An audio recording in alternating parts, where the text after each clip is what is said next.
I'm going to go ahead and get started. So good afternoon, everyone. I'm Nikki Blunier with the IPM Institute's Pest Defense for Healthy Schools. Thank you for joining us for today's webinar, Asthma and IPM in Schools, presented by Sarah Kroening and Carissa Hoium from the Children's Health Alliance of Wisconsin. Funding for the school IPM working group is provided by the USDA National Institute of Food and Agriculture Crop Protection and Pest Management Program through the North Central IPM Center. Thank you to the National Education Association, Pest Boss, and Excluder. Excluder sells many rodent and pest exclusion products and shares pest exclusion tips for our monthly newsletters. Pest Boss has software for pest control operators to track pest management practices and have helped Pest Defense with website updates. And the National Education Association sponsors Pest Defense's free educational school IPM webinars and workshops. Our online training modules are free and open access. Please share with any school districts you think may be interested. Feel free to contact me if you want to receive our future newsletters or join the working group. This QR code will take you to sign up for our newsletter, or you can email me. And please scan this QR code to fill out the survey after the webinar to let us know which topics you're interested in for future presentations and to let us know how we're doing. Leave that up for a moment.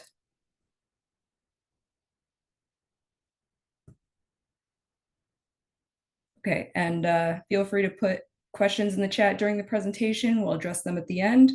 And I'm going to turn it over for the presentation. I'm just going to stop sharing. Perfect. Thanks, Nikki.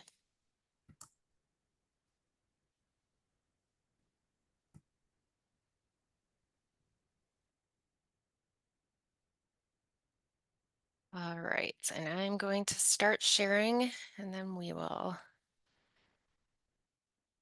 kick it off. But I want to confirm you guys are seeing my title slide there. Looks good. Okay, perfect. Wonderful. All right. Well, hello, everybody. We're super excited to spend this time together today and dive into asthma and integrated pest management, or IPM. We are honored to share a little bit about some of our asthma programming and illustrate how all of our work, the work of everyone on this call today, to create healthy schools intersects. So I am Carissa Hoium. I am the Environmental Health Program Leader with Children's Health Alliance of Wisconsin. Is part of my role to coordinate the Wisconsin Asthma Coalition. And today I'll be co-presenting with my colleague, Sarah Kroening. So Sarah, I will let you introduce yourself quickly. Carissa. Hi, everybody. My name is Sarah Kroening. I am the program manager as part of the Environmental Health Initiative at the Alliance. So I work closely with Carissa on the Wisconsin Asthma Coalition and Love My Air Wisconsin, which will be mentioned later in this presentation. Perfect. Thanks, Sarah. So on the left side of this slide is our coalition's logo, which also includes our lead organization, Children's Health Alliance of Wisconsin. So we lead the Wisconsin Asthma Coalition under a subcontract with the Wisconsin Department of Health Services. So the Wisconsin Asthma Coalition, or WAC, as we call it for short, we're going to have lots of acronyms today, IPM, WAC, there will be more. It works to reduce asthma disparities and the burden of asthma in our state. So today we're going to focus on how we can do that using IPM. And many of the slides we share today will reference Wisconsin-specific data, but much of it will be similar to and applicable to other states as well. So really quickly, I just wanted to give you a snapshot of what our organization looks like. We're broken down into 6 different initiatives, and obviously we are representing the one outlined in yellow, environmental health. Our key focus is on asthma. We do some lead poisoning prevention work as well, but really we're just dedicated to creating healthy environments for all children in Wisconsin, wherever they may live, learn, or play. So here's an outline of what we'd like to share with you today. First, we're going to review some asthma basics. Then we're going to take a closer look at asthma in Wisconsin, followed by a discussion about what the WAC is and what it does. And then finally, we'll take a deeper dive into our school walkthrough program and how it incorporates IPM. And Sarah will also share information about our Love My Air Wisconsin program and its tie to IPM. So first of all, what is asthma? So asthma is a serious chronic lung disease that cannot be cured, but it can be controlled. There are 3 things that happen in the airways of someone with asthma that makes it really hard for them to breathe. So first, the airways become inflamed. Second, the muscles surrounding the airways constrict and cause the airways to become even more narrowed. And third, the airways fill with mucus. So when that is happening, some common asthma symptoms include wheezing, chest tightness, shortness of breath, and coughing. When someone experiences a sudden worsening of these symptoms, we call that an asthma attack or an asthma flare-up or exacerbation. There's some different terms for it. So an asthma trigger is what causes those asthma symptoms to begin or to get worse. So an asthma trigger irritates the person's airway and causes the inflammation, muscle tightening, and mucus production that we talked about earlier. So what is key to the disease of asthma is it's important to note that triggers can be different for each person.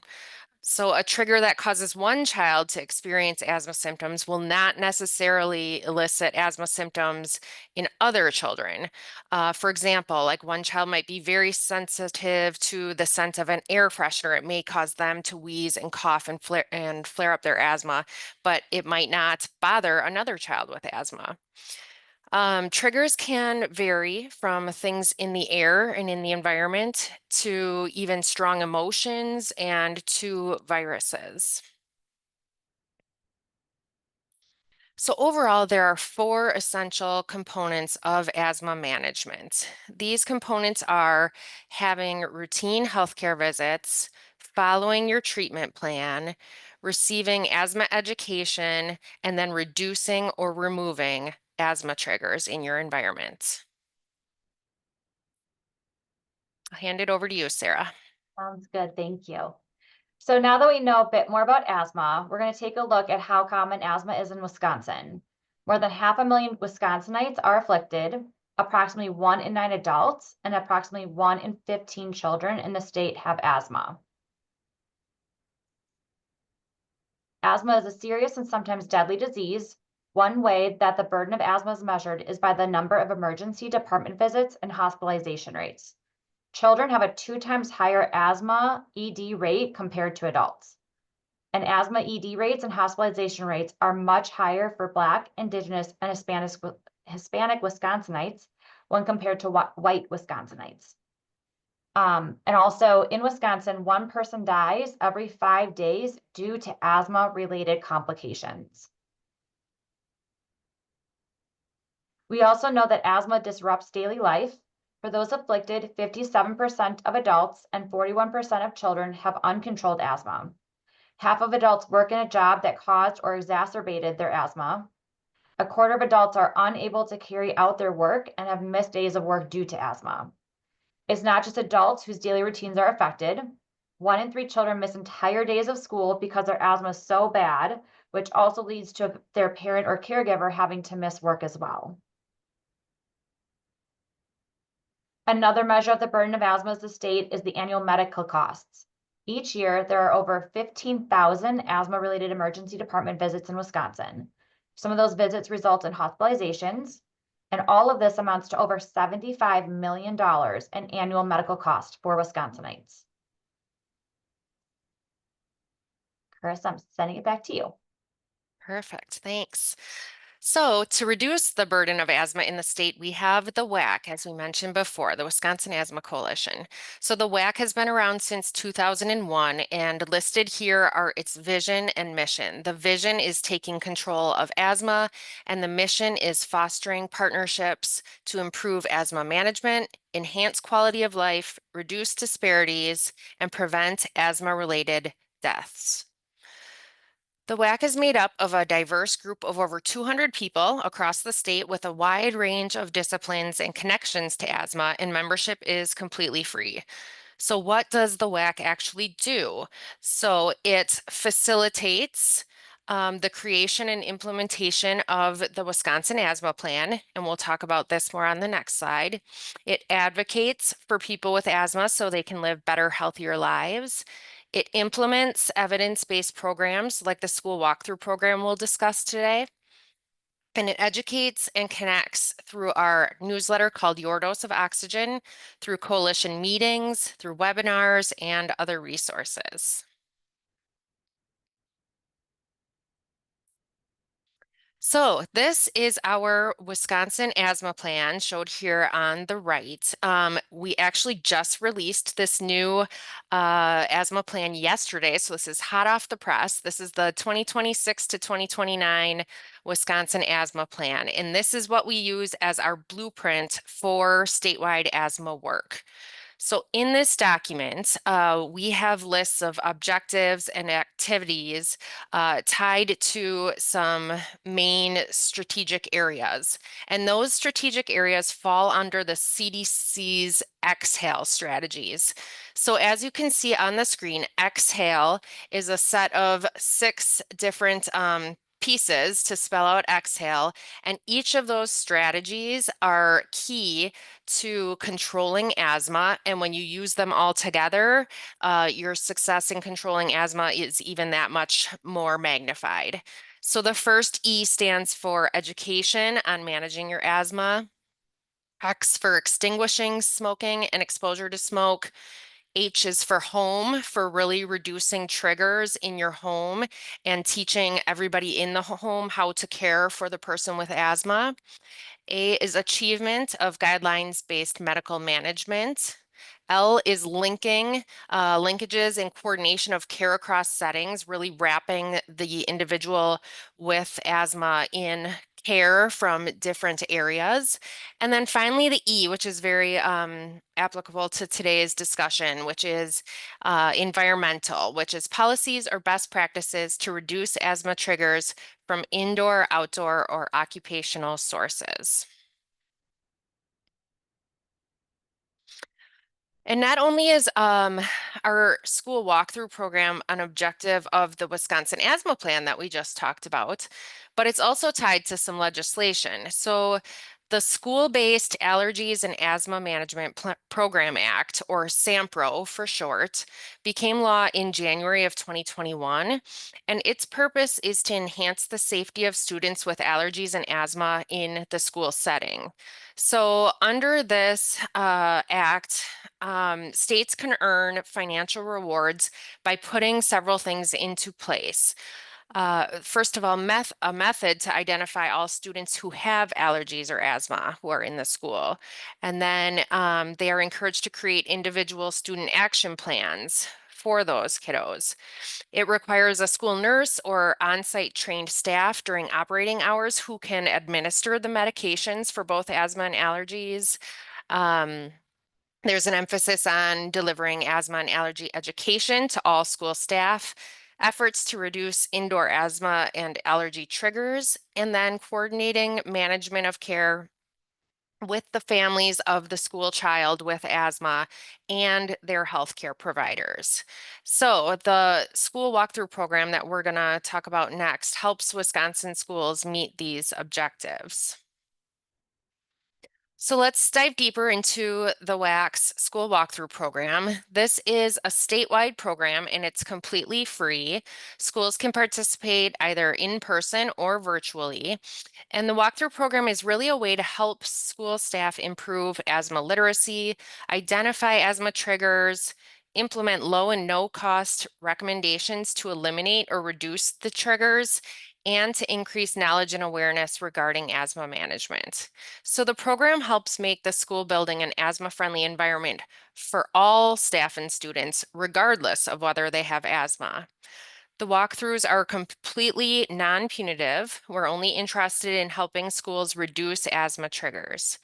Our walkthrough feedback is not reported to any outside source. Finally, the program is sustainable. Once we've gone through the process with a school, they can schedule and conduct annual walkthroughs on their own using the resources provided to them and the resources on our website. Participants can designate an asthma champion for each school to continue this program.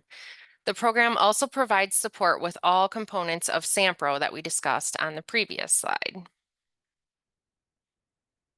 So this slide details the step-by-step process for a walkthrough. An interested school contacts the WAC, then an initial meeting is scheduled during which WAC staff provides basic asthma education to the school champion and any other interested staff. If the walkthrough is being done in person, it's then conducted and takes 1 to 2 hours. If the walkthrough is being done virtually, the WAC staff will provide instructions about the process. A checklist is used to guide the walkthrough. It provides a list of triggers to look for, what to specifically look for, where, and then there's a space to note where the trigger was identified and some recommendations for eliminating that trigger. We then compile the results into a final report and share with the school champion. And the school champion then shares the results with other staff members at the school, and they work together to develop a plan to implement changes in the school. So again, these are low and no cost changes that can make a really big difference. Finally, there are 2 post walkthrough evaluations that are completed at the 3-month mark after the walkthrough was done, and then 1 year after it was completed. So regardless of whether the school schedules a virtual or an in-person walkthrough, all schools receive a folder of resources from the WAC. Inside are numerous materials, including a walkthrough guidebook, lots of IPM information and resources, information about green cleaning materials. There's medication assistance program information, info about third-hand smoke, and a sample asthma action plan. These are all examples of what are included. So these resources help educate school staff, and they also help the school continue conducting the walkthrough process annually to keep it sustainable. So after we help with the initial walkthrough, we recommend that the schools conduct their own walkthrough annually to reassess the school environment, since things change from year to year. For example, new staff comes in, teachers bring new classroom decorations in, so it really changes year to year. Moving forward, the school can pull out and review the guidebook and then conduct the assessment whenever it is convenient for them. Thank you, Carissa. So what is the focus of the walkthrough program and what is the tie to IPM? The common link is the school environment. No matter what medications the child is prescribed, he or she won't improve control or decrease frequency of asthma being triggered if the environmental issues are not addressed. Within schools, allergen exposure and poor indoor air quality adversely affect both children and staff with asthma. By eliminating exposure to these environmental factors, we can reduce the frequency and severity of asthma exacerbations. The most common asthma triggers typically found in schools are animals, cockroaches and other pests and vermin, dust and dust mites, mold, mildew, moisture, strong odors such as secondhand smoke, essential oils, fragrances, or cleaning supplies and chemicals.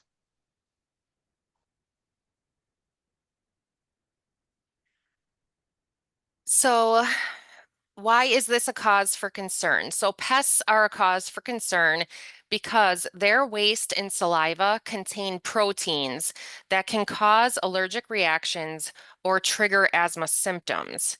Pest problems in a school can be caused by poor management of food preparation, improper food storage, and moisture problems. IPM is so needed because over 40% of children with asthma are allergic to cockroaches, and over 20% are allergic to mice.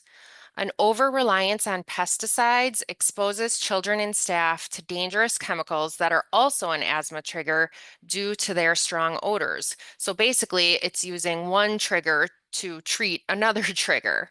So school IPM is a powerful tool for addressing these challenges, especially since children and staff spend so much time at school, over 1,000 hours per year. An IPM system promotes health because instead of using toxic chemicals to kill pests, you remove the things that are attracting them in the first place. An IPM system promotes prevention through simple, common sense actions like watching for signs of pests, looking for droppings, dead bugs, etc. Disposing of cardboard boxes instead of keeping them, keeping food in sealed containers, plastic containers with lids, and sealing any holes in walls, ceilings, or floors, which prevents pests from having an entry point. Overall, IPM programs help address asthma. Schools with IPM programs have decreased pest presence compared to those implementing conventional practices. 14% of dust samples from a school with an IPM program had detectable pest allergens compared to 44% of samples from schools with conventional programs. Schools using IPM also used 99.9% less active pesticide ingredients. This leads to reduced absenteeism related to asthma, improved classroom performance for the students, and an overall healthier environment for all students and staff in the building, regardless of whether or not they have asthma. Which Sarah? leads, thank you, which leads to the reason we have the Love My Air Wisconsin program. So while the Love My Air Wisconsin program works with schools to enhance outdoor air quality awareness and health impacts among students, staff, families, and community partners, our big focus being the outdoor air pollutants like vehicle emissions and smoke from industry, fires, can enter buildings through more than just the windows. They can enter through cracks and gaps in the buildings as well. So by addressing pest entry, IPM is also addressing air quality infiltration and supporting better controlled indoor air quality. So we thank you for the assistance in helping with that. And in addition, with the Love My Air program, we share information about asthma, including a checklist that's easy for teachers, educators, any staff to look at and think through some of these recommendations that we've been discussing throughout this whole presentation, so they can make their classrooms asthma friendly and report to the school engineer anytime they might notice something that they have a concern about.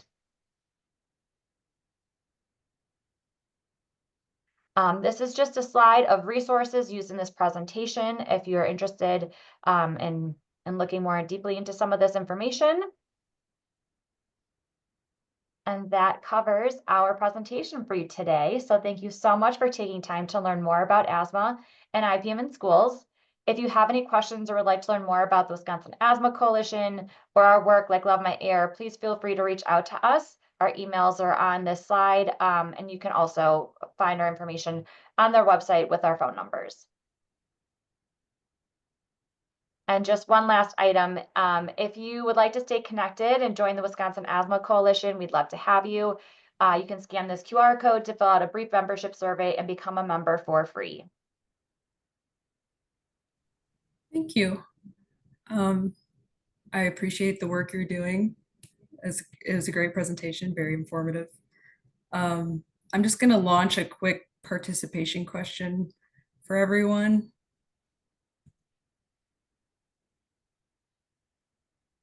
and then we can answer some questions.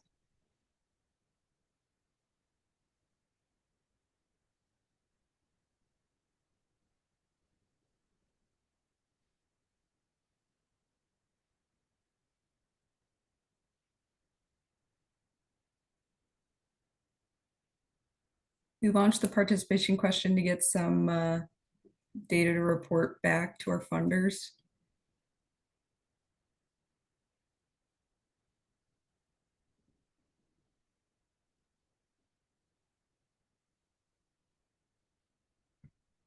I'll just leave it up and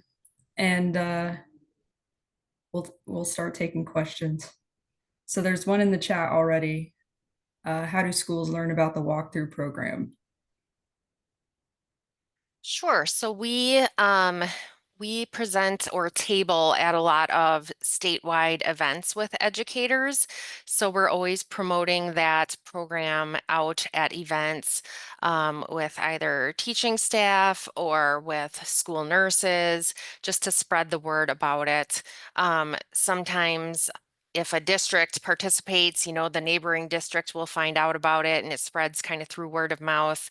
But yeah, we try to promote it at in-person events or send people to our website to learn more about that program.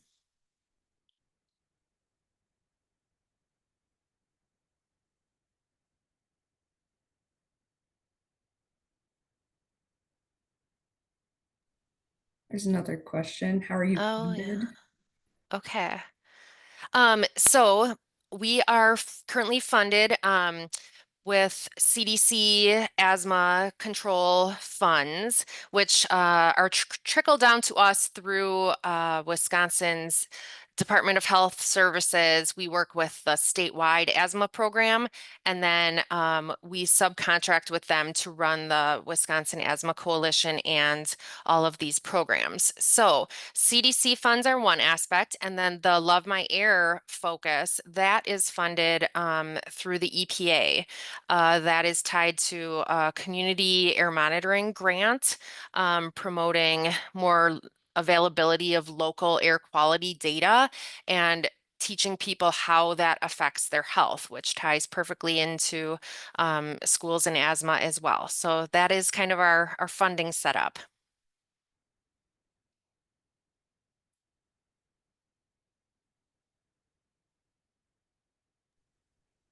If anybody else has questions, you can drop them in the chat or unmute yourself.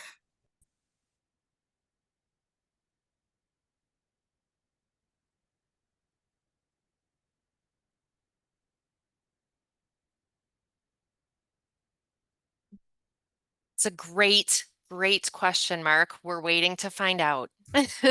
We will see what is happening with our grants. We're keeping our fingers crossed.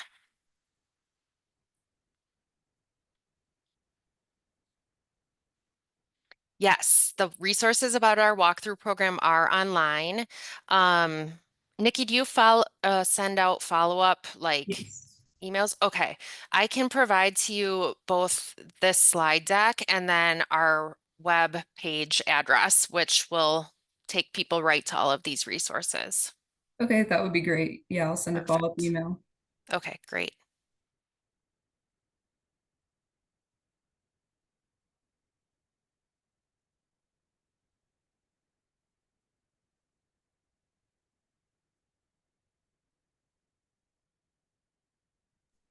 Do we have any other questions? Ooh, how many schools do a Uh, virtual versus in-person walkthrough? So it used to be very much just in person. As you can guess, a little something that happened in 2020 changed all of that. So then we had to add the virtual component. Um, we still have a lot of schools that pick the in-person walkthrough, especially when they're close. So we're located in the Milwaukee area, so anywhere within like southeast Wisconsin, central Wisconsin, it's easy for us to bop around to schools and go and complete those walkthroughs. It is really helpful to have virtual options for schools far up at the tip of the northern tip of Wisconsin, just to remove some of that need to travel, or some schools that it's harder for them to schedule someone external coming into their building. There's still a lot of policies kind of preventing that. So the virtual option just gives them the freedom to walk around, take pictures at their own convenience, and then send them in to us. And that's what we use to kind of create our report. So I'd say the in-person is still a bit stronger than the virtual, but the virtual option has been so helpful when we had to all pivot. So one of the good things that came out of the pandemic.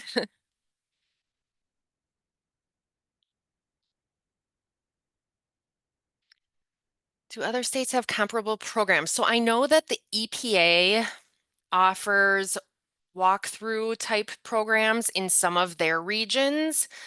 I'm not sure how widely used they are.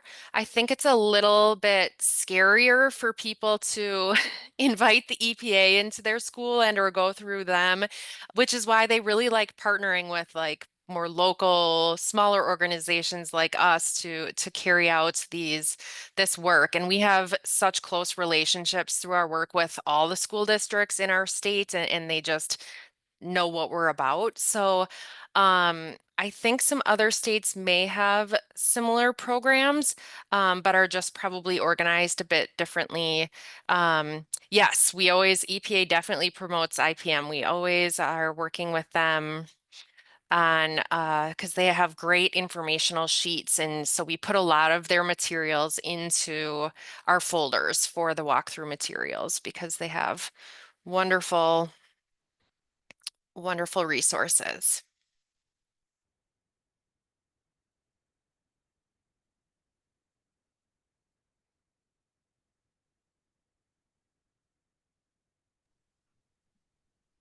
Great. Thank you for all of your questions, everyone.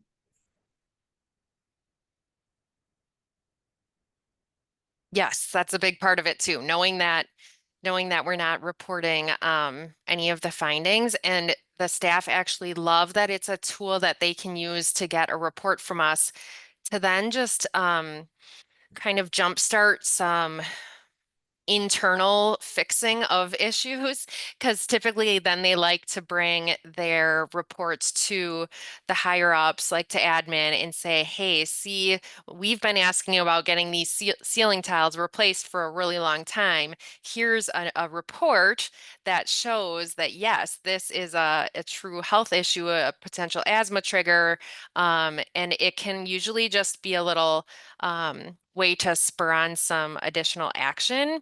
And also it's really great that the schools can share out after they did a walkthrough, that they can tell their school families that they can say, we just participated in a school walkthrough program. We're focusing on trying to make this school in all of its rooms, its classrooms, more asthma friendly. And that is just something that parents love to hear, right? So there are definite benefits.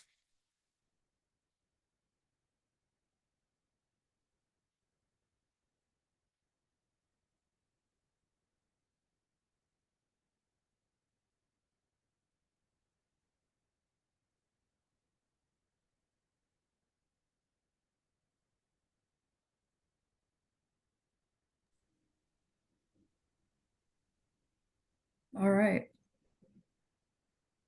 I think that might be it. Perfect. All right. Yeah. Thank you. Thank you, Sarah and Carissa, again. Yeah, thank you for having us, Nikki, and I'll get those materials to you. Great. Thanks, everyone. Yeah, thanks everybody Thank for you, attending. everybody.